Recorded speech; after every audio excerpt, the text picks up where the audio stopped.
Well,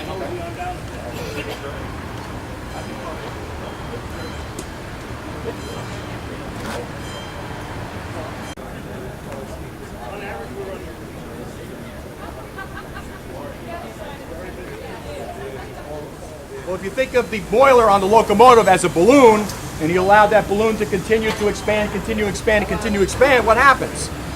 Bang. We don't like that word here, Walt Disney World Railroad.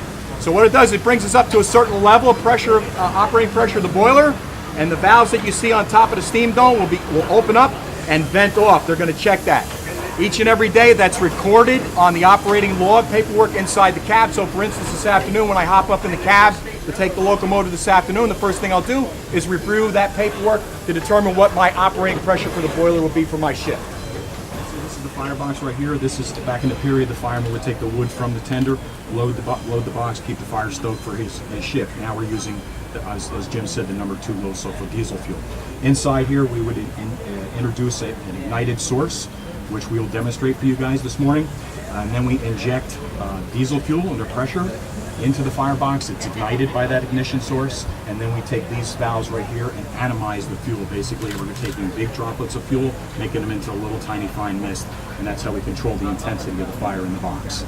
And the introduction of the fuel is done by this handle right here, and then the actual leveling the fire out is done by, that was hot.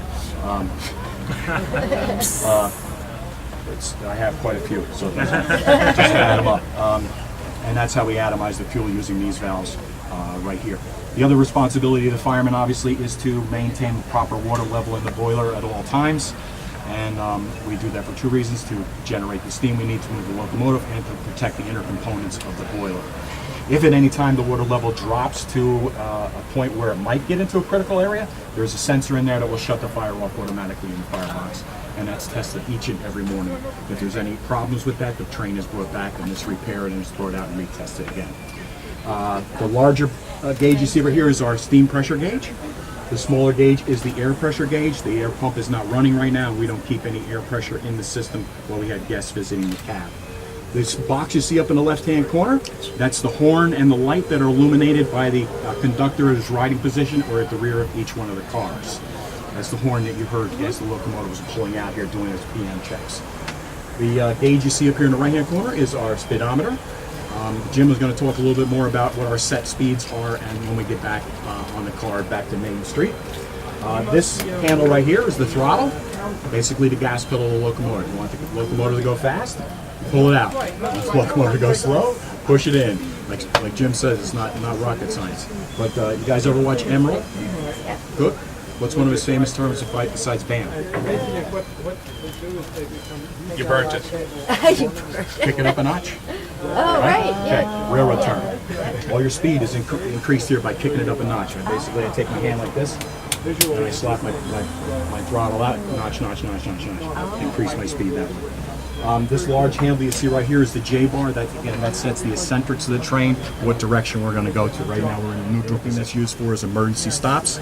In the event that we have heavy load on and we need to stop very quickly, there's some kind of hazard, a guest on the track, whatever the case may be, we'll use that to reverse the wheels, the spin of the wheels as we're pulling, which is a very abrupt stopping. It's not very comfortable, but it works. does the job. It certainly does the job. This is our brake here. This is how we operate the brakes. Obviously, the engineer is responsible for the movement and the stopping of the train. Braking depends on what the load on the train is, what station you're pulling into, and what the weather conditions are. This is attached to the whistle. And this high-tech piece of equipment right here is a rope attached to the bell. So, and then we communicate with the platform conductor via the bell, and obviously communicate with the rear of the train and other trains by the use of the whistle.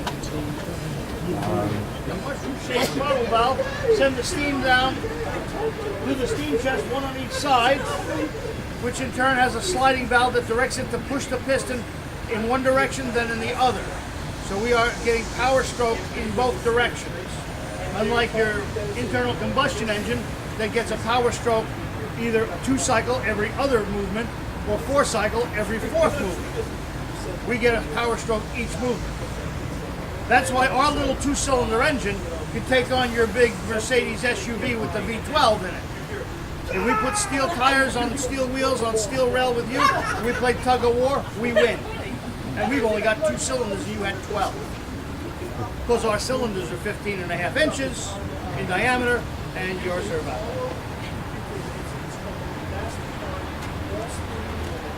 The exhaust, the used up steam from those cylinders is vented through the blast pipe and up the stack. That adds to our draft. It makes the engine much more efficient.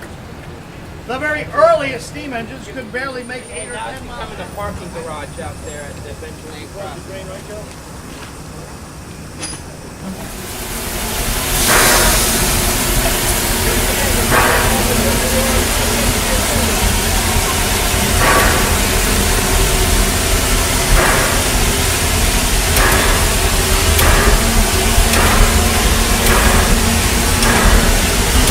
Notice it's going up and down.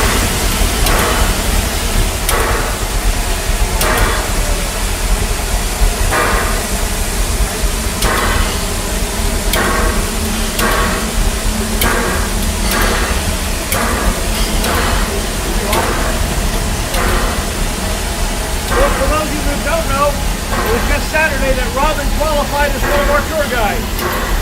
She is our newest engineer tour guide. Robin, take a bow.